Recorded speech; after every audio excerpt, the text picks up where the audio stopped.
السلام عليكم ورحمه الله وبركاته. اهلا بيكم، انا عمرو محمود وانت لسه في كورس تعلم اساسيات ادوبي بريمير برو. بس الحلقه دي استثنائيه لان في حد من المتابعين بعت كومنت بيقول فيه ان هي عندها مصنع ملابس وعايزه موقع بالذكاء الاصطناعي يلبس لها الملابس دي للموديل اللي عندها. في الواقع في مواقع كتير جدا بس مش متخصصه، والدليل انك بتكتب لها برومت. لكن الموقع اللي انا جايبه لك النهارده مش محتاج اي كتابه ولا برومت ولا اي حاجه. هو كل الموضوع انك بترفع صوره الموديل اللي عندك وبترفع صوره الملابس اللي عندك وهو بيتصرف مع نفسه، طلع لك الصوره اللي انت محتاجها بالظبط. الجميل كمان ان مش لازم ابدا تكون الصوره مفروضه على موديل ولا حاجه، او اللبس اللي انت عايزه يكون مفروض على موديل. لو هو متطبق على ترابيزه بس مجرد انك مصور اللبس ومديهوله او رافعه له وعامل ورافع معاه صوره الموديل اللي انت عايزه، هو وتعمل انشاء او تعمل كرييت، هو بيتصرف على نفسه، طلع لك الصوره اللي انت عايزها باعلى جوده. الموقع ده اسمه فيجوال جي بي تي. هندخل على جوجل وهنكتب في البحث فيجوال جي بي تي وهنضغط انتر. هيفتح معانا اول ويب سايت واللي هسيب لك اللينك بتاعها في الديسكربشن. اول حاجه هنعمل حساب على الموقع. علشان نعمله هنضغط على ايقونه الحساب الموجوده تحت دي، وبعد كده هنضغط كونتينيوس جوجل،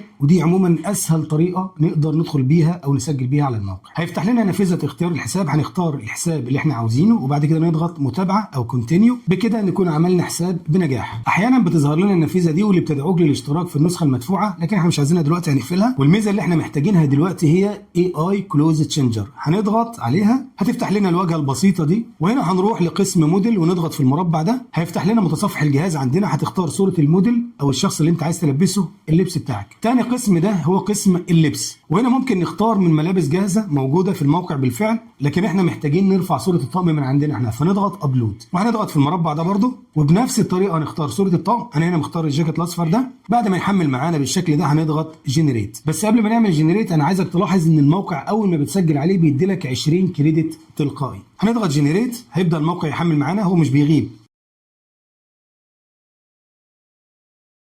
زي ما انتم شايفين النتيجه النهائيه رائعه، لبس الموديل كانه حقيقي ولبسه الزونت كمان بتاع الجاكيت. لاحظ معايا كده حتى ظل الشخص في الصوره حافظ عليه. هنضغط تنزيل، هتبقى الصوره بقت عندك على الجهاز بالفعل. دلوقتي هنعمل تيست على موديل وطقم تانيين بنفس الطريقه. هنرفع الموديل ده والطقم ده ونعمل جنريت، وهنا شوف النتيجه بصراحه تحفه. حتى الساعه الموقع عرف يغيرها. هنعمل لها داونلود برضو تبقى عندنا على الجهاز. اخر نموذج معانا هنجرب عليه، بس المره دي هنجرب على عبايه حريمي. هنلغي الصورتين دول وهنرفع صوره الموديل بالعبايه السوداء دي، وهنرفع لها صوره العبايه الحمراء دي ونشوف الموقع هيعمل معانا ايه. هنضغط جنريت برضو. اظن كده النتيجه واضحه جدا ومش محتاج اي كلام. عايزين نفكركم ان في كورس احنا بادئين فيه بالفعل ونزلنا منه 5 حلقات، فاعمل اشتراك علشان توصلك حلقات الكورس حلقه حلقه، واللايك والشير بتاعك. وكمان لو في اي حاجه وقفت معاك في الكورس او بره الكورس ابعت لي في الكومنت، انا بتابع الكومنتات. السلام عليكم.